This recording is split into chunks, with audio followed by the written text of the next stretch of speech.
Be fanatically positive and militantly optimistic. If something is not to your liking, change your liking.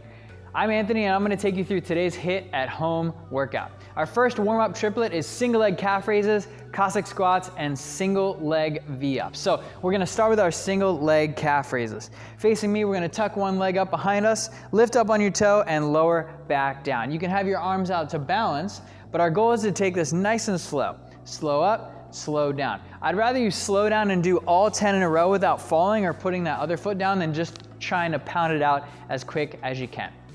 We have 10 on each leg, then we're moving on to Cossack squats. Legs are nice and far apart, our toes are gonna be turned out a little bit. We're gonna drive the hip all the way to one side and drop down. Our focus today is gonna be stretching out the hamstring down there and really cranking that toe so it points straight up to the ceiling. You should really feel a stretch in your adductor or the groin and then on the hamstring at the bottom of that straight leg as well.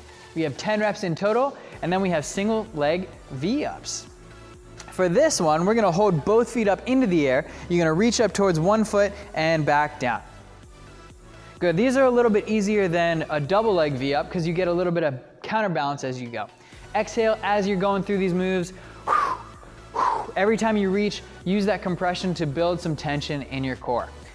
Now, after 2 rounds of 10 of each of those exercises, it's time to move on to push-ups, single arm presses, and hollow rocks. Push-up time. We're gonna have you down on your knees this time. We're gonna go down nice and slow. You're gonna hit your chest on the ground. I want you to pick your hands up at the bottom and then we'll come on back up. So we're gonna do 10 hand release knee push-ups for this one.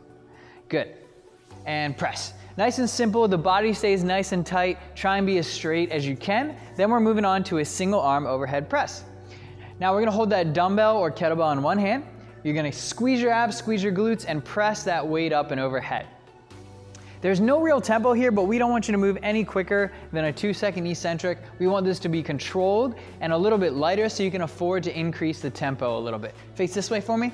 If you can watch from heels to hips to shoulders to overhead, you get a nice, straight, smooth line. The weight isn't getting pushed out and about. Can you give me a P for me, like a really bad bar path? Yeah, so we want to try and avoid that.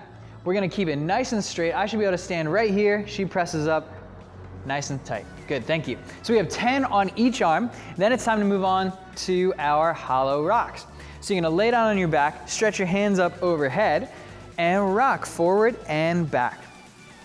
Good, the focus here is gonna be compressing the ribs down as much as you can to make yourself as more of a letter U instead of a nice, long, smooth arch. Good, relax. All right, now, once we're done our 2 rounds of push-ups, presses, and hollow rocks, it's time to move on to our strength portion. We have a 12-minute EMOM today, so every minute on the minute times 12, you have 7 single arm snatches into 7 single arm push presses. Now, minute 1 is gonna be 7 and 7 on the right arm. Minute 2 is gonna be 7 and 7 on the left arm. So let's take a look. You're gonna grab that dumbbell, we're gonna tap the ground, and you're gonna get a power snatch. Tap the ground, jump, drop under nice and aggressive, catch it and stand back up. After your 7th rep, you're gonna lower that weight down to your shoulder and you have 7 push presses. Dip, drive, dip, drive, dip, drive. It's really important that you keep your breathing under control, nice and steady, 1 breath per rep, because it's a lot of work and you're gonna get tired kind of quickly. So we'll finish up on that one arm and then we'll switch to the other side at the next minute. Good, nice job on that power snatch. You can see that nice high pull and then we got the push press. That bar path is gonna be still maintained nice and tight, nice and close to the body. So after we're done our strength portion of snatches and push presses, our workout today is weighted sit-ups and alternating dumbbell snatches. So our rep scheme, 4, 6, 8, 10, 12, then 10, 8, 6, 4. So we go 4 to 12 to 4 on a nice little increasing pyramid. So what we have is weighted sit-ups first.